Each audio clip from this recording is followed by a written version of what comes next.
Hello everyone, and welcome to today's webcast, How to Achieve Security Visibility at Scale in the AWS Cloud, sponsored by AWS Marketplace. My name is Jennifer Lynn with the SANS Institute, and I will be moderating today's webcast. Today's featured speakers are Dave Shackelford, SANS Analyst, and Chris Chapman, Partner Solutions Architect at AWS. If during the webcast you have any questions for our presenters, please enter them into the questions window located on the GoToWebinar interface. We will be answering them during the Q&A session at the end of the presentation. And with that, I'd like to hand the webcast over to Dave.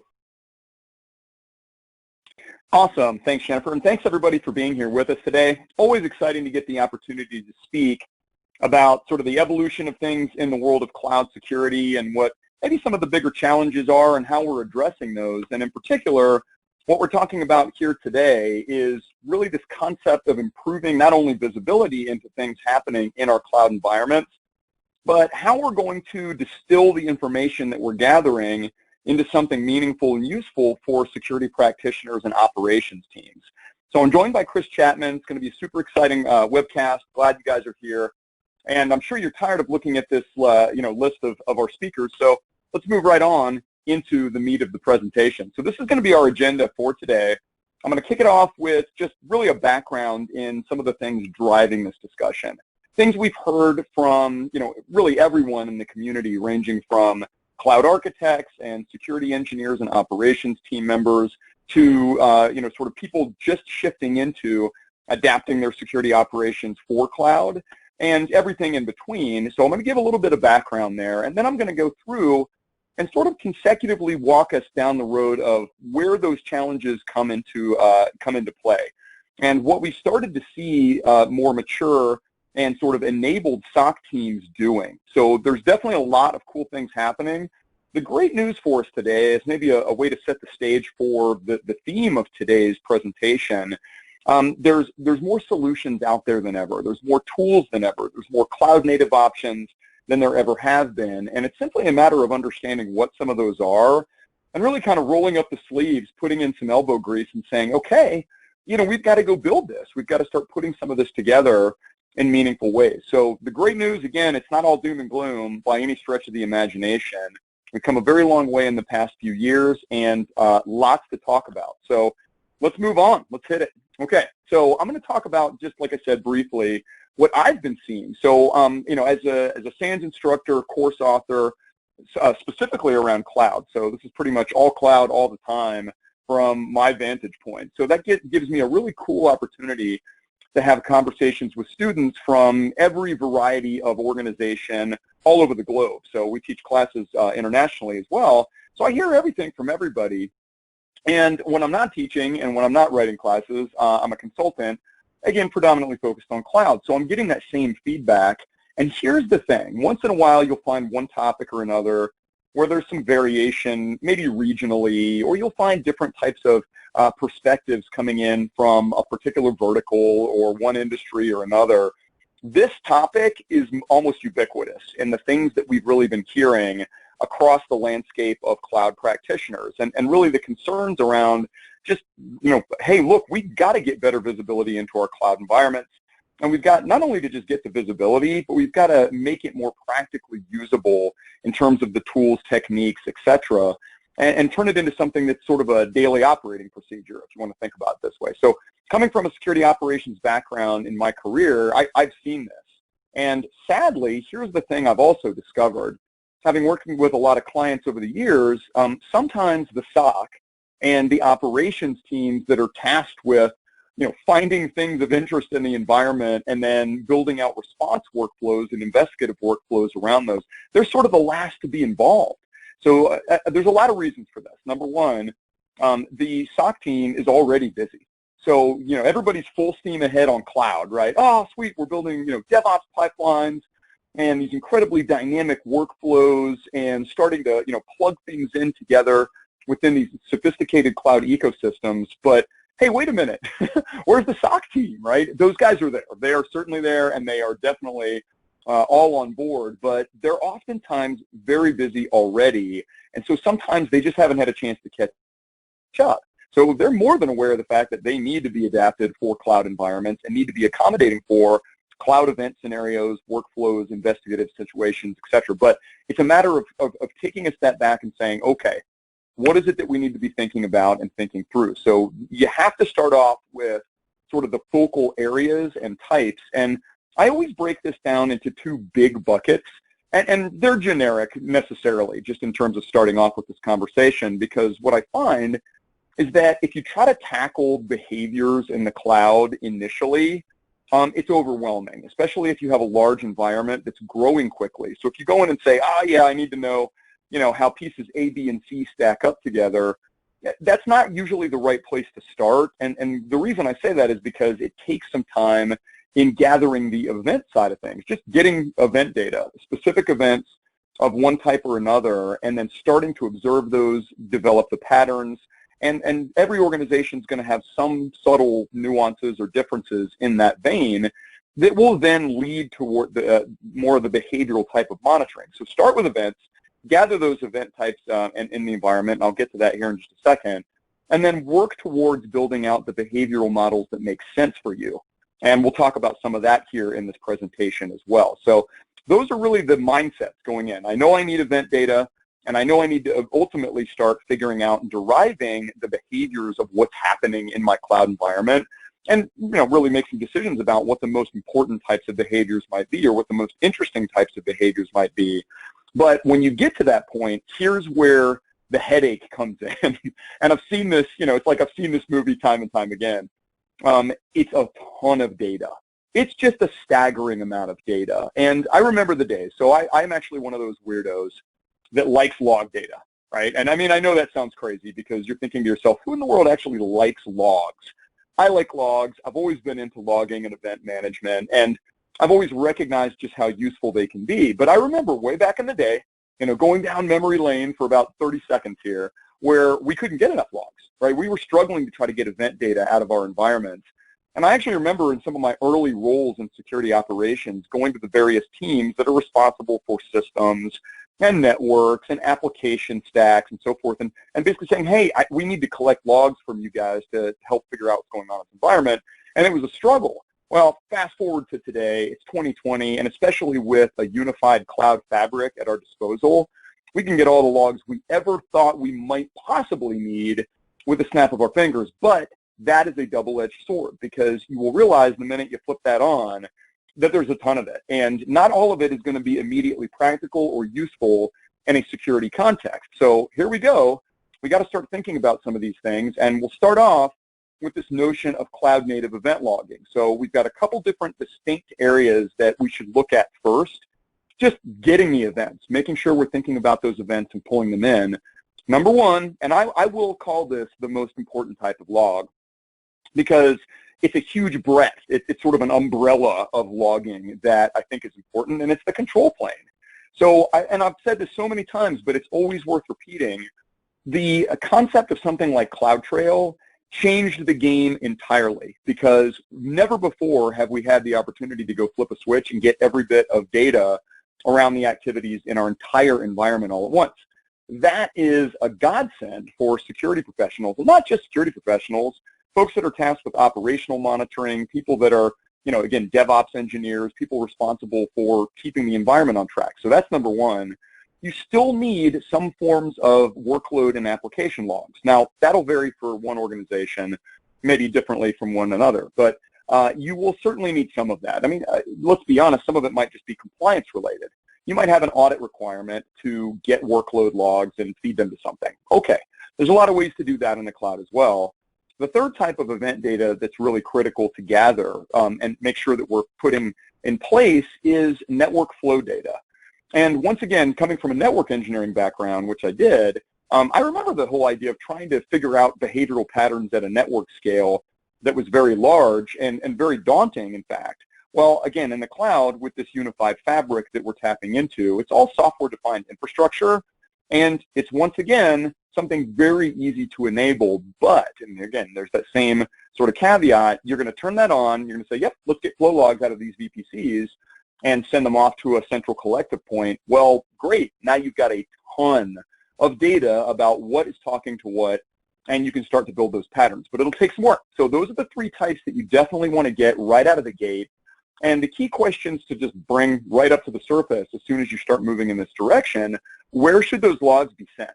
And that's a big one because, well, it's easy to say, oh, well, we've got all these, various storage types. I mean, here we are, we're in AWS. I mean, what storage do we not have? We've got, S3 buckets, we've got, different types of databases, we've got large-scale data infrastructure. What do we want to send it to? Good question. Hold that thought. Number two, another really challenging question right out of the gate that needs consideration. What events are most interesting?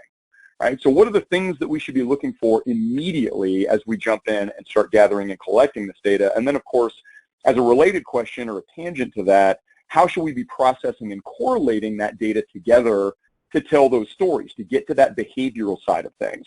So where do we send them? What events are interesting? How do we build out behaviors? Those are really the sort of core things that we want to start digging into. So we'll start off with the idea of cloud control plane logs. And AWS CloudTrail is, it's about as easy as it gets. And I'm sure some of you that are out there tuned in right now, this is, you've done this. You've turned this stuff on. You're capturing those events. And you're probably starting to make use of that event data for a, pretty broad variety of things. I mean, security is just one piece of this. Again, ops certainly plays into it. Continuity and ensuring that the environment is operating in the manner that we want it to. I mean, across the entire spectrum of operations, security included, CloudTrail can give you what you need. So we pretty much get every API call. We can ship that off to a bucket, and we can also feed that off to a number of other services that can perform some analysis of that data. So that's our starting point. Flip on CloudTrail, and we can start gathering that. Now, one thing that tends to happen when you turn on CloudTrail, and it's funny because I teach, like I said, classes on cloud security for SANS, and we do a lot of our lab exercises in the AWS environment, and I have folks turn on CloudTrail because I'm like, look, we're talking security. You need to get in there and see these logs and start making use of those logs. Just makes common sense. Well, one of the things that invariably happens through the course of my time with students is they come and they say, look, we got some alerts that say we're generating a lot of data in our environment. and it might be the first time somebody's ever spent time in AWS. And I said, yeah, relax, right? Just trust me. Yes, you are generating a lot of data, even in a small sort of student type environment with CloudTrail because it's capturing everything. It doesn't mean that it's going to be a problem for you or that it's going to lead to, like massive costs or anything, but it's definitely a lot of data, and that's sort of what I was saying. You're going to end up with a lot of data, so just know that when you go in and start planning for how to accommodate for that, because there's a pretty good chance not all that data is really stuff that matters that much to you, and you'll be able to process it. Now, the second thing you'll need is workload events.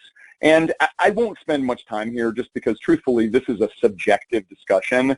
Some of you guys will need some types of logging. Some of you guys won't. It'll really just depend on your industry, data types, compliance status, et cetera, et cetera. But let's just get it out there. I mean, you can send those logs wherever you want. You can, facilitate syslog-based logging. You can send up Windows event forwarding. You can even, gather, obviously, logs from places like CloudTrail around serverless types of environments like Lambda. You can get, container services logs. You have so many ways that you can get those logs, but then it's just, again, the same story. Where do you send those? And you can even facilitate more cloud-native types of log collection through CloudWatch log agents that you can put into workloads and centralize that and send it to a log group. I mean, that's just one option, but for whatever the case might be in your organization, those types of logs can easily be handled within the cloud. This is not a big stretch at all. Now, the third type, as I mentioned, is network flow data. And this has been something in the past that I think was kind of hard for a lot of organizations to enable at scale. In fact, I tended to find, especially in big shops that I worked in, that it was very selectively enabled. Like, oh, no, we're going to set up, flow logging and flow, data forwarding for just these segments or these scenarios because it's just very chatty, and there's a lot of that data that we have to weed through and build something out with. Well, in the cloud, this is not quite as selective, I tend to find. It's much more easy to just flip it on from, say, hey, I want to get any, sort of allow and deny data, things that were accepted, things that were denied, right? So, packets or flows of network traffic between assets or things coming in, going out, you get it. I just want to get all that, and then we can start sort of sorting through it and weeding through it as we need to. But this tells so many stories about what's going on around your environment that it's very much worth spending some time on and enabling. So turning on flow data, now let's just pause for a minute and think about this. If we've gone through these three kind of cloud native types of enablement in terms of events, you've got pretty much all the API calls in the environment, which is massive. You've got whatever types of workload-oriented events sent to somewhere, and now you've got the network traffic. So this is more looking at TCP or UDP, this port to that port, source and destination, kind of that classic level of flow data. That is a staggering amount of data. So okay, now what? And this is where the challenges come in. So you start with all this, and I'll tell you, it's kind of empowering, I tend to find, for security ops teams to realize that with, truthfully, not that much effort, they can enable cloud-based logging and event generation and send that off to a central collection point. So just knowing that you can get that done with, I'd love to say like, click, click, and you're done, a little more than that, but we can at least get it started and get that data flowing without too much more headache than what I just described. But once that happens, you'll start to see an overwhelming volume of stuff coming your way. And this is where the time has to be spent. And this is where I said you got to roll up the sleeves, really get in there and start digging into that data and looking at the various types of API calls and event types. Start thinking about which data types and which event types might make sense in conjunction with others for correlation. And that's really the story of security event and information management, or sort of the SIEM kind of concept or management model that we've looked at in security for bringing all that data together and telling stories from it. But what I've also seen, especially with that kind of volume over the past, I'll say 5 to 7 years progressively in the security industry, human beings are absolutely terrible at churning through that quantity of data, even with strong analytics processing engines that they can make use of. So the sort of rise of visualization in this area has really helped, where maybe there are tools that bring that right to the forefront in a visual manner that help you dig in and help you sort of hone your attention towards one or more types of events and start piecing them together. So correlation and visualization usually start to come into play when you overlay some type of, sort of administrative consoles, maybe third-party tools on top of that, and start really processing the data at a different level of scale very, very rapidly. And again, there's lots of ways that you can go about doing that. So today, what I tend to find when I work with SOC teams is that, sure, yeah, we've got event data. I mean, going in and flipping on VPC flow, flipping on CloudTrail, shuttling off whatever workload events we need, we can do that pretty effectively. But where do we go now? Like, how do we start building out playbooks? How do we start thinking about the event types that are maybe more interesting or less interesting, or more prioritized or less prioritized? And how can we manage all this data?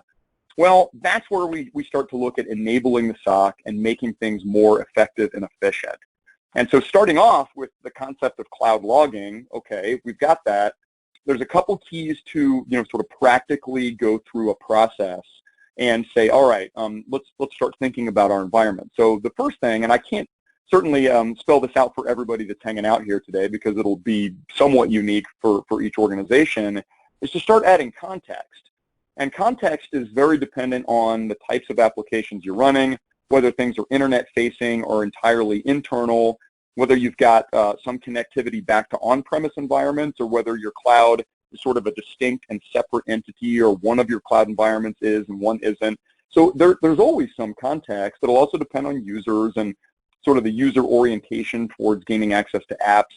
Tons of things that go into that, but every organization will need some of that context. So for instance, if I'm looking at certain events in one environment that's internet-facing and another that's not, that'll depend on again, what's going on, but the context will be different. So you have to start adding in the context, and what I usually tell folks is, look, start with the most critical or sensitive areas, or the ones that have the most event generation. So like, just let's cut down the volume. Let's try to start, sort of weeding out some things in these super, super busy parts of our environment. And it's not uncommon for you guys. You might have, 10 or 20 or 70 different accounts across your entire AWS ecosystem, some of them probably have higher volume, and some of them are probably higher sensitivity and priority. Start there, right? Start knocking those out first, just so you can get a handle on things. And that's where those priorities come into play, because you'll say, all right, look, we know we should never see X type of access to this particular environment. We might be able to start feeding that into the behaviors of our flow logs. We know that we should never see X type of event in this environment or this region. That would be a pretty strong indicator on its own, and that'll allow us to start tuning. Now, focusing on individual accounts, focusing on individual types of environments makes sense, especially if you've got a lot of them to sort of tune it down and focus on one and then move to the next. You're not going to find the sort of exact same model working ubiquitously across every different part of your environment or every specific account, unless you're simply replicating things across them for whatever reason. Usually people have different sort of use cases for each account, and so you'll need to focus on the ones that matter. But that's where it starts really making sense to really get a handle on the types of events that make sense. So this is sort of your overall workflow, which any of you guys in security operations and engineering should pretty much recognize. I mean, this is not wholly unique to cloud at all. It's simply saying, look, this is where you start. You start with just get the log data. Okay, like I said, that's not that difficult. Then you need to start actually building out a monitoring model that allows you to start parsing and filtering events. And you've got some tools in the cloud that can allow for that. So we'll talk about that here in just a second too. You've also got a lot of third-party tools that can very easily be used to prioritize this as well. So the monitoring and detection side start to sort of blend. And then at some point, response workflows, and sometimes those are more oriented towards automation, come into play. So, get the logging handled, number one. Monitoring and detection sort of go hand in hand, where you're starting to look for specific things or cut out specific things using tooling that we'll get to here in a second. And then you really start thinking about the response side, where that's going to be a never-ending scenario for you guys. I mean, truthfully, this is where you have to start coming up with tabletop exercises and sort of game days where you come up with different playbooks and different use cases around response specific to your organization. But again, it all derives from that beginning point of logging feeding into detection. So number one, things to prioritize. These are just some examples that I think are useful, having worked with lots of teams across the industry. I say, first off, and I always mention this, even though it's extraordinarily unlikely, if you ever get notified about something unusual going on from your cloud provider, build a workflow from that. It shouldn't take long, truthfully. What you don't want to do is scratch your head and go, well, what do we do? How do we investigate this? Who should we talk to? Who do we, then send notifications to? This almost goes all the way back to when people were really relying on, say, their internet service provider to contact them and say, hey, this is something of interest, you should do something about it, and they had no idea what to follow up with. So don't put yourself in that position. If somebody from AWS Security calls you and says, yeah, you guys got a problem, have a plan, right? That's all I'm saying. Unlikely, but have a plan. Now, beyond that, of course, is where the things that matter to us are typically found, which is things that we have some access to and control over, and that starts immediately with billing alarms. Now, billing alarms are their own specific event type, and what you'll do is functionally enable those billing alarms through tools like CloudWatch or the central billing mechanisms now built into AWS. But the whole idea of billing alarms is so critical to getting those early stage notifications of something that might be of interest that it should be one of the first things you absolutely do, especially when your cloud environment starts to get, I don't want to say reasonably settled. Cloud's dynamic. Calling it settled is a stretch. But by the first couple months of you guys using cloud, you should have some approximation of what your spend is, and just build a range, right? If you guys are spending $20,000 a month, and you hit $20,000 3 days into the month, something's going on, and you need to find out exactly what that is, and do it very, very quickly. So that's number one. After that, that's when you start getting into more of the sort of control plane oriented logging that is interesting. So for example, anything related to identity is always going to be a top priority, but some things within that context of identity tend to be more interesting. So for example, logins. You should not see a ton of individual IAM user logins other than those associated with a service account in, say, a DevOps pipeline or some sort of engineering pipeline. And those should be very clearly identified. You should know the source from where they originate, etc. So if you see, Dave just going in like, yeah, what's up, coming from some random location at 2 o'clock in the morning, yeah, that's not normal. You need to know what that looks like. So I'd certainly prioritize things like that. Things like role assumption. So the token services for adoption of roles in IAM within AWS are commonly used for things like EC2 instances, and those workloads can adopt a role, which is then used to access other services and perform actions. That's the way the cloud ecosystem is built. Cool, very common. In fact, you'll see a lot of that activity in a more mature cloud environment, but there are patterns to that activity, and there's a big, big difference in, say, your application workloads coming to life dynamically and very rapidly, spinning up, adopting the role, and performing known quantitative actions versus some, kiddie who metasploited his way to glory into one of your workloads and is now fumbling around trying to figure out whether there's a role assignment as an instance profile for that workload, and then, going off and trying to get to your S3 bucket or something. So you need to find those patterns. Just looking at the STS role assumption event data as a starting point, but it's more the longer-term behavioral patterns that will help you. You need to look for VPC flow data. For instance, is a workload trying to talk to another workload in a completely unexpected manner? That's a classic example of lateral movement. And when you start building out TTPs, or the tactics, techniques, and procedures that we now know today are sort of associated with the leading attack strategies that these guys are following, look, once they gain access, however they gain access, they invariably start to look in the discovery realm for things around them, other services, other workloads, other types of data, other assets, and there is a pattern of that is inescapably present within the context of your VPC flow data. So it's there, and we just have to dig in. Now, getting even deeper and looking at some additional types of event examples, I'd say, look, some of the things I would prioritize, anything that starts a workload from an unapproved template is, first off, something that should be explicitly denied.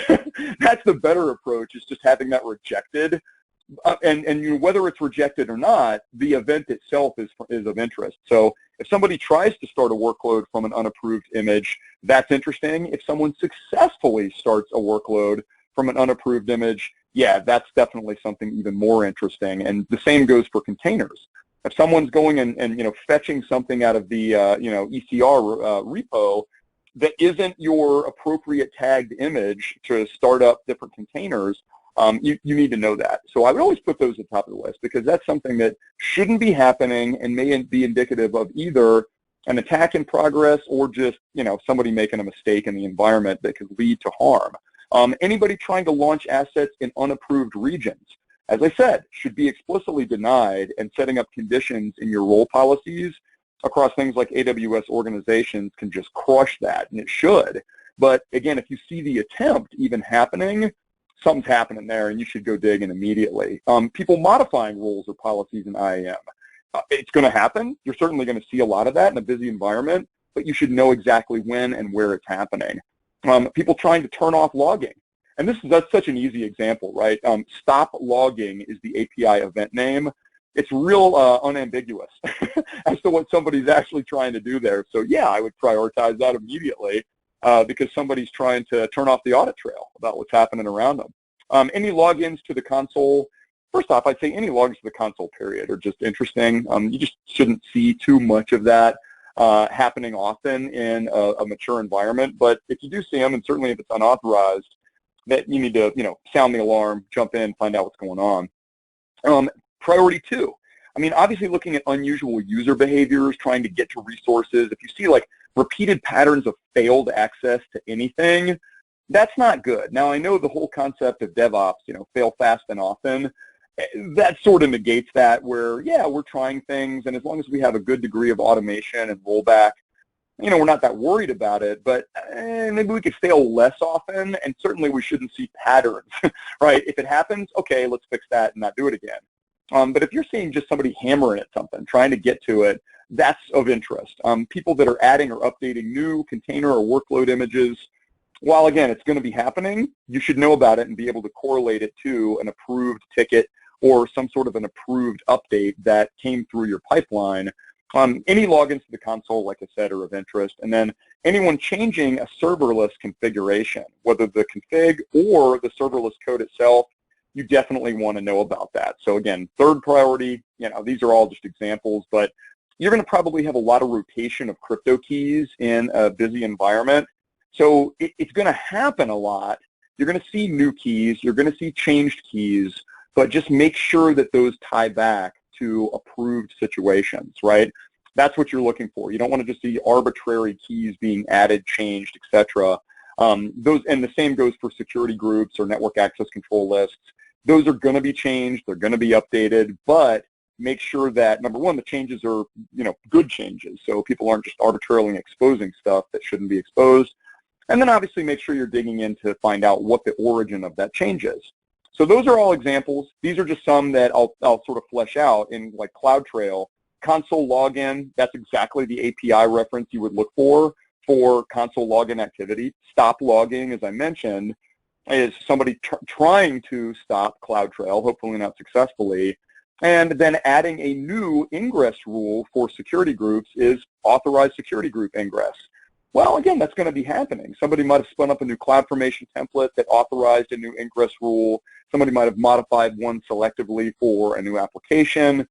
Not that uncommon, but you need to make sure that that's tied back to approved scenarios.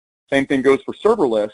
Now, look, if somebody executes the delete function API, that should absolutely be tied to something that you know about, right? Because there's no ambiguity to that. Somebody's trying to delete a function, and that could just be a purposefully malicious action. It's not a likely one for an attacker that's attempting to be stealthy. Truthfully, the second one is where they're going to go. So they're going to try to update function code and add in something fun like cryptocurrency mining or some sort of persistence mechanism that hangs out in memory. But you should know about those. So the whole idea of learning these and spending the time is to build out those correlation cases in whatever tooling mechanisms you actually need or want to make use of. So, where do you go? Again, because I've talked about like the concepts of gathering data, collecting it, monitoring, building out detection cases, and then from there, of course, building out response cases. But some of the other things that really need to be considered here are the other places I told you about. So where do I send this stuff? Do I just send it off to CloudWatch and then try to sort of trigger off everything there? You can. Or do I need to send that to a larger scale data aggregation engine that I can perform deeper analysis and filtering on? Because truthfully, that engine, whatever it might be, is where you'll spend most of your time sort of refining and tuning exactly what it is you want to look for, and also likely building out things like your visualization scenarios that, say, enable your Tier 1 SOC analysts to quickly spot things of interest and then sort of escalate that up through your investigative workflows. So the next steps here are really to go, okay, what are some of the tools? What are some of the scenarios? What are some of the ways how they can actually make this happen and make it happen at scale? And with that, I'm going to hand things off to Chris. All right, thanks, Dave. Yeah, hi, everyone. I'm Chris Chapman. I'm a partner solution architect at AWS. And today I want to build on some of the great things that Dave has, he's been talking about, and really discuss the tools within AWS that can help you improve your visibility at scale with AWS. So I'm also going to discuss a few partner and customer success stories to show how everything we've been talking about today, I want to show it through this real world customer lens so you can see what other people on AWS are doing and how they're going about their decisions in picking out how to implement their security posture. Now, in the real world, threats come from a lot of different locations, and it's not enough in this modern cloud to just tack your security right onto the end. You really need that security throughout your entire environment. And you don't know if you're defending against an outside hacker in the traditional sense, or maybe it's malware and even internal threats. Now, sometimes even those internal threats are not intentional. We've seen some cases lately where it's actually external actors that have compromised these internal credentials. So that's something that you need to be ready for. You need to be ready for all of these scenarios. So what does that mean for your security tools and your systems? Well, to really understand that, we need to momentarily step back from security and look at data, because the underlying theme of modern security really is data at scale, I think. Data across boundaries, data visualizations in real time, and no matter how big the volume is. So as you'll see in some of the customer stories I'm about to tell you later here, the key here is the rapid real-time response handling of massive amounts of data. And this is something where, you know, as the volume and the type of data increases, the need to perform those data analysis in real time with things like machine learning algorithms, it becomes ever more important. And data really allows us to extract that deeper understanding from the streaming data in record time. So as companies begin to rely more and more on this streaming data for their customer, their application, their instances, and a lot of what we're going to talk about today, log analysis, services like Kinesis are really gaining traction because they make this real-time analysis accessible and cost-effective for AWS customers. Now, Kinesis unlocks this truly scalable real-time analysis that it grows and shrinks with the amount of data that you feed it, and it can be deployed with no infrastructure. So analyzing so much data in real time is only achievable due to the fact that Kinesis's infrastructure, it's a very large pipe. It can handle such extensive throughput. And by analyzing that data as it gets created, you can begin to gain insights into what your business is doing right now. So Amazon's Kinesis service enables you to focus on your application, your analytics, the actual crunching of that data to make these time-sensitive business decisions rather than worrying about the deploying and the managing of the infrastructure for that pipeline. And this opens up a lot of possibilities for analyzing big data that was, you know, before it was out of reach for all but the most profitable companies. Because our engineers, they're good at coding, but they don't always have the time to learn how to bootstrap EC2 instances with all this data streaming. And then on top of that, add in security agents and whatnot. So now that we're thinking about data and how to stream these massive amounts of data, maybe we need to look at where all that data is coming from. Because in security, it comes from a lot of different places. It comes from compute, storage logs, network flow logs, credential and identity management systems. For example, a single sign-in can create data in almost all of those places. So let's talk about how we can set up and automate all these pieces to provide the data we need to have to get this full visibility and really I'm talking about the visibility of our security and our situational awareness of our cloud environment. So the main way you do this is by templating and automation. I'm a big proponent of infrastructure as code. You should be templating, scripting, and automating as much of your infrastructure as possible. But let's start with the security of your accounts and the logging. Dave spent a lot of time on that. I think it's very important. And I want to talk about what's going on in the infrastructure and the logs and maybe who's manipulating that infrastructure, right? So this is something where AWS Control Tower really provides the easiest way to set up and govern new, secure, multi-account AWS environments based off of these best practices that we've established through AWS's experience working with thousands of enterprises as they move to the cloud and then go about securing those systems. With Control Tower, builders can provision new AWS accounts in a few clicks, and you immediately have that peace of mind knowing that your account conforms to your company-wide policies. You build in these guardrails, you have the SCPs, you've got your IAM roles and whatnot. They automatically get generated with that new account.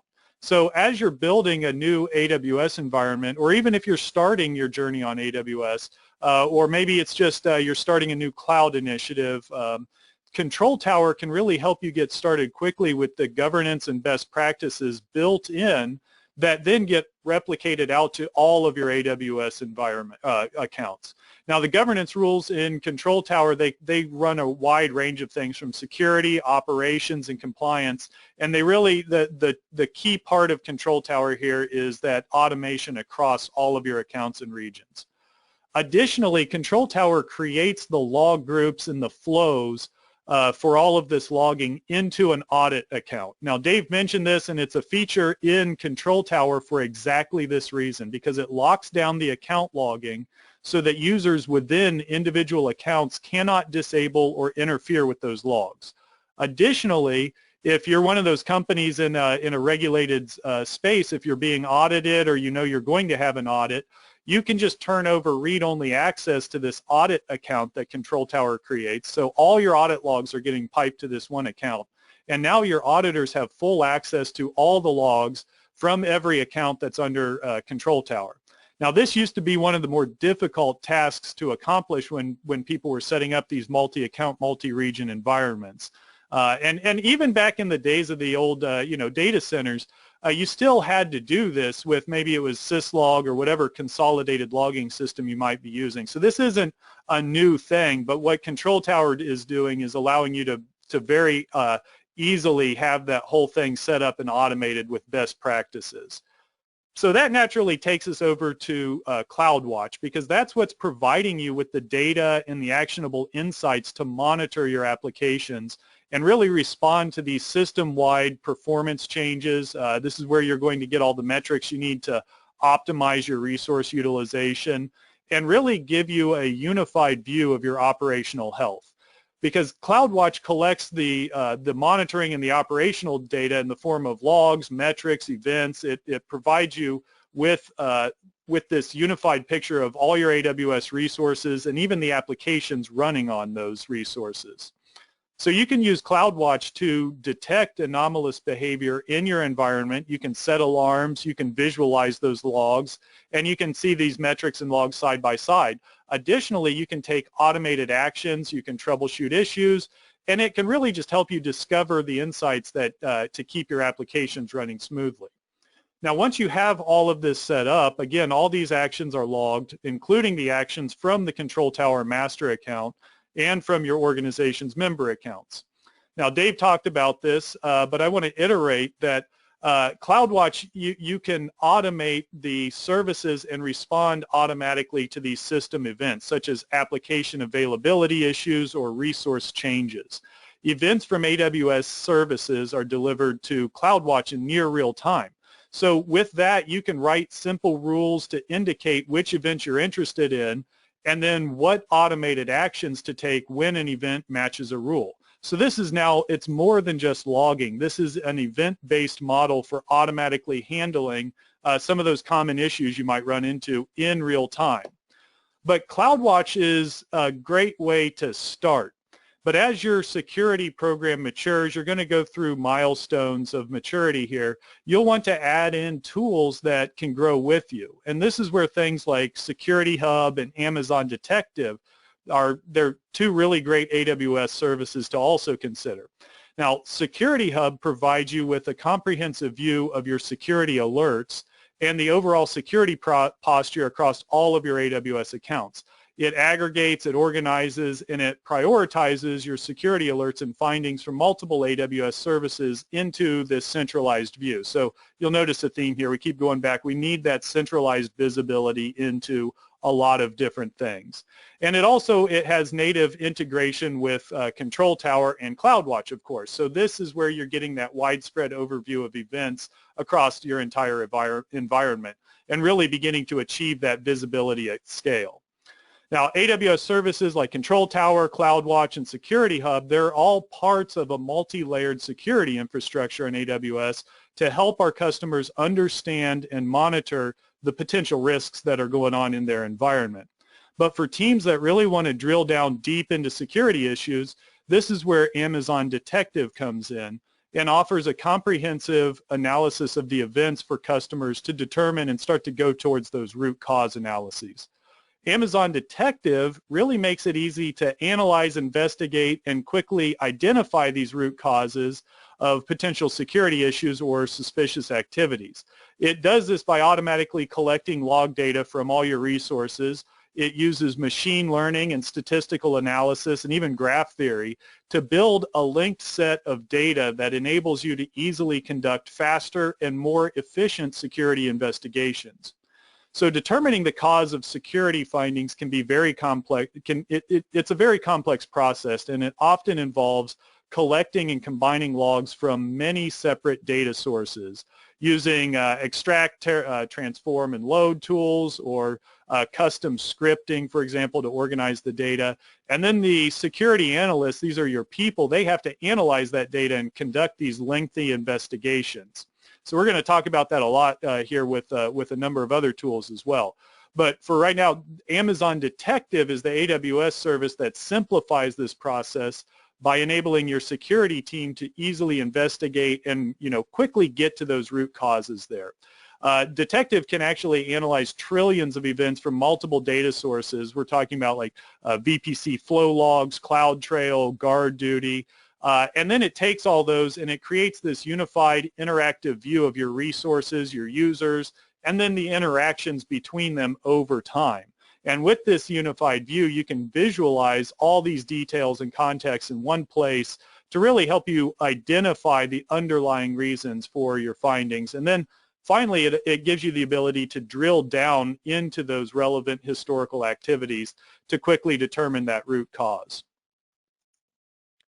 So this is all great, and there's a lot going on here. You can set all these pieces up with AWS, and we've made a lot of effort to make that easy for you. But what if your organization doesn't have the time or the ability to become experts in all of these things? I mean, sure, security is very important, but can I really ask my security experts to also become big data architects, right? Most companies will find that keeping their in-house experts focused on the core mission of the company is probably the best use of those resources. And this is where I like this term that Werner Vogels, who's the CTO at Amazon, he coined the term undifferentiated heavy lifting to really describe all that hard work that the IT workers in companies do that really just doesn't add value to the mission of the company. And for AWS and our customers, that includes the traditional IT tasks such as buying and setting up servers, connecting them to the internet. So this is all the stuff that the cloud does for you.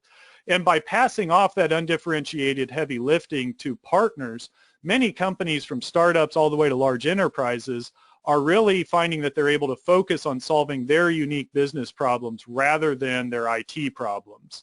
So you as Vogels would say, stop spending money on the undifferentiated heavy lifting and instead acquire resources on demand, pay for what you use, and then leverage partners' expertise and competencies and turn those fixed costs into variable costs.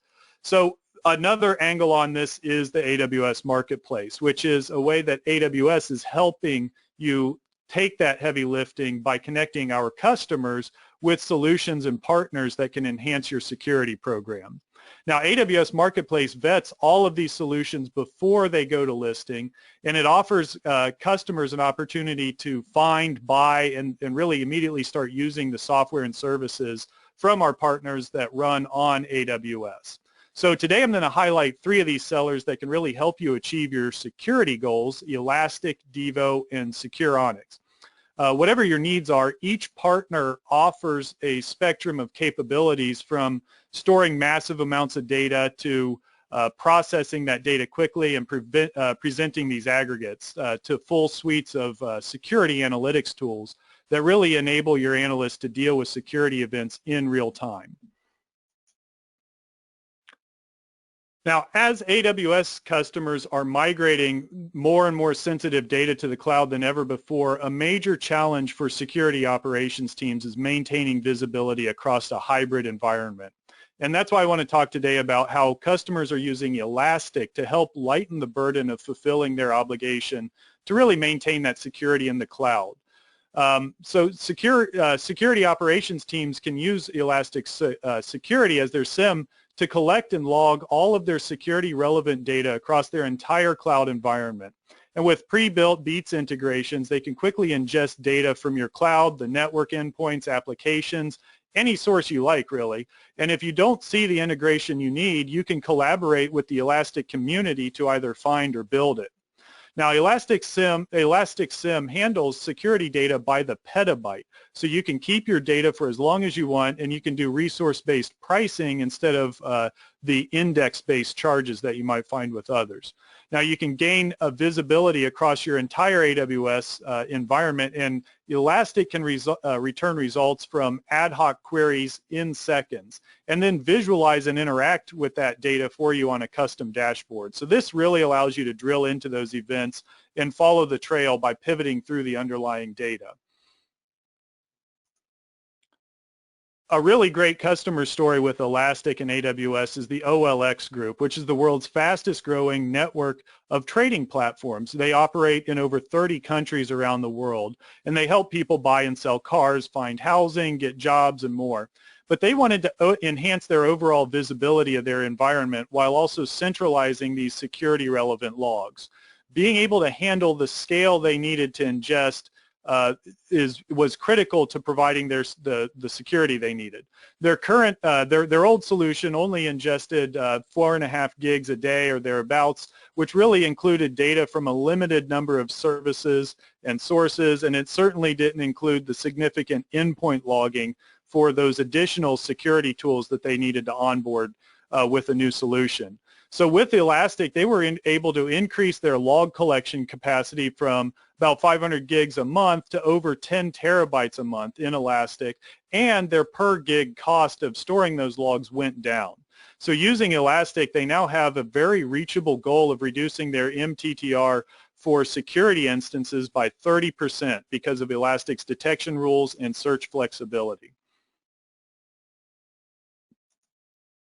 Another great company partner here is Devos Security, and Devo looks at security from the analysts, the humans that are doing the security for you. So looking at that, they said, all right, burnout is a real problem. You need to enable your analysts. You need to make it easier to onboard and easier to do their job.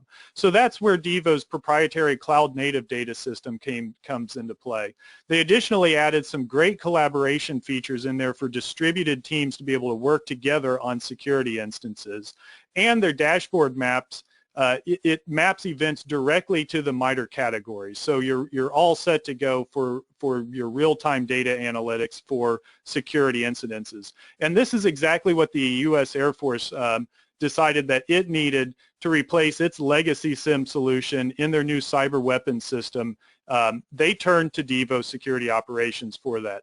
The Air Force's old system was plagued with numerous issues, primarily that the technology had really just fallen behind the market and would be unable to meet the mission to capture and remediate these nation-state cyber threats in less than 18 minutes and 49 seconds. Now that sounds it's a pretty precise number there, and I was kind of surprised by it myself. But that's how long the Air Force estimates it takes for a nation-state hacker, once they've compromised the first machine in an organization, to move laterally towards the data that they want to capture. So in order to mitigate this threat and do it faster than that 18 minutes and 49 seconds, the Air Force created their SOC of the future. And this included built-in workflows that enable analysts to detect, isolate, and remediate those threats within that time frame they specified. They're also now capable of ingesting more than a petabyte of data per day, and they've made it available for these comprehensive security analysis. Additionally, the low total cost of ownership they found that with Devos Security, and they were able to meet these government procurement requirements because of that. They were able to easily deploy it and manage it around the world with the AWS GovCloud. And this has really allowed the Air Force to close that gap between detection and response. It's additionally accelerated and simplified their investigations, and this has given them unparalleled visibility across their entire threat landscape. So the final partner I'd like to talk about here is Securonix. Securonix is fully designed for AWS. When you really need actionable results and you're trying to sift through this overload of data. Now, with Securonix, you can pair with their solution architects to really develop a custom migration with professional consulting to help you throughout your transition here. And all of this is hosted by Securonix, so there's no setup on your part. And this also means that they manage the data for you. And as they're ever increasing their data storage efficiency, they in turn pass that savings on to their customers. So the customer in this case was Simio. They are an identity and access management solution provider that leverages the AWS cloud infrastructure to deliver these integrated IAM solutions such as access governance, privileged identity management, and identity administration. So Simio, since they're a software product company, they had really sensitive intellectual property, such as their software code, and it needed to be able to protect against those internal and external threats. So Simio selected Securonix's next generation SIEM because of its flexible software as a service deployment model, its use of AWS infrastructure that really provided that secure and reliable hosting of security events, and additionally Securonix's leading edge machine learning driven approach to detecting advanced insider and cyber threats. Now, with minimal overhead and rapid deployment with no hardware infrastructure costs, Simio is able to save thousands of dollars in capital costs and time and resource expenses. By leveraging machine learning and these behavioral analytics, Securonix provides high fidelity, advanced threat detection with minimal false positives. And unlike legacy SIEMs, Securonix provides that visibility and security to the AWS infrastructure and applications with out-of-the-box connectors and use cases. So now they're able to monitor their on-premise and cloud logs from data sources such as Office 365, CloudTrail, Windows Active Directory, firewalls, a lot of different places. And their use cases can be deployed, including to monitor these insider threats, right?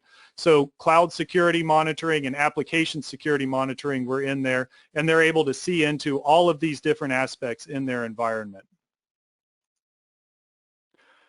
Now, again, going back to where all of these are, this is another thing I really like about the cloud is that we have the AWS Marketplace, and it's really designed to reduce the friction of deploying software into your environment. It's essentially cloudified how to procure and license software. And you can use Marketplace like any other AWS service because you can try something out with no long-term obligations and make sure it really works for your people and your process. Additionally, Marketplace has simplified the deployment. A lot of the products on there are even software as a service. And this really, it frees up your time and additionally your licensing costs because you don't need to spend all your money on one type of license. You can split things out. So maybe you have a license, that an annual license that covers the bulk of your requirements, but then you use an on-demand pricing when you hit those short-term peaks. And this way you're not paying for the peaks for the entire year. You're paying for the peak when you need it, and you're not spending the money when you don't. And then last and best, I think the best part about Marketplace is that we have a team of solution architects. This is what my team does. We support AWS Marketplace and the products within it. And we can help you ask the right questions and really get connected to sellers that can help you solve your problems. Now, there are a variety of solutions in the Marketplace that can easily integrate into your AWS environment to help you protect your AWS footprint. On this slide, I've listed just a few of the hundreds of security vendors on the Marketplace. And there's a wide variety of pricing options that go with these partners to fit your specific need. Additionally, many sellers provide free trials, and AWS Marketplace supports all of the standard pricing options. We're looking at like hourly, monthly, and annually. So if you need to migrate, additionally from AWS, if you're migrating from your on-prem, you want to take some of those tools with you. So a lot of these companies and partners will allow you to bring your own license from your on-prem and just naturally migrate it to the cloud. So as you can see here, there's also, again, a lot of deployment options to choose from CloudFormation templates that have best practices built in, all the way to Control Tower is our newest deployment mechanism, so that you can easily set up and govern new secure multi-account AWS environment based off of best practices established through AWS experience and also our partners. So it's a joint partnership there with Control Tower and Marketplace to provide these guardrails to you. So finally here to summarize, we're hitting the top of the hour here. There's a lot of great solutions to help you protect all of your services and surfaces in your AWS environment. SIEM solutions, for example, should be considered part of your toolkit while building out your architecture. There's a lot of security products available from AWS and our solution sellers in the marketplace, such as Elastic, to really help you secure that AWS footprint.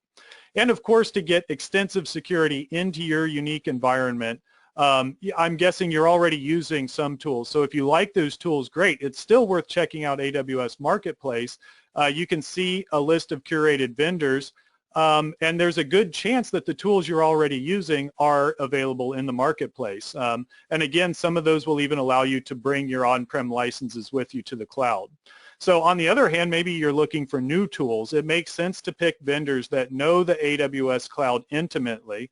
And a good clue that a vendor is really well integrated with AWS is that they've gone through the vetted process of becoming a vendor on the marketplace. And like I mentioned, Elastic is a great example of a vendor that's really tuned into the needs of enterprise customers using AWS. So with that, I'd like to thank everybody for joining us today, and I will turn it back to our moderator. Unfortunately, we do not have time today for questions. Thank you so much to our speakers for your great presentations, and thanks to AWS Marketplace for sponsoring this webcast and the entire Cloud Security Series. To our audience, we appreciate you listening in, and we look forward to seeing you on the next webinar in this Cloud Security Series.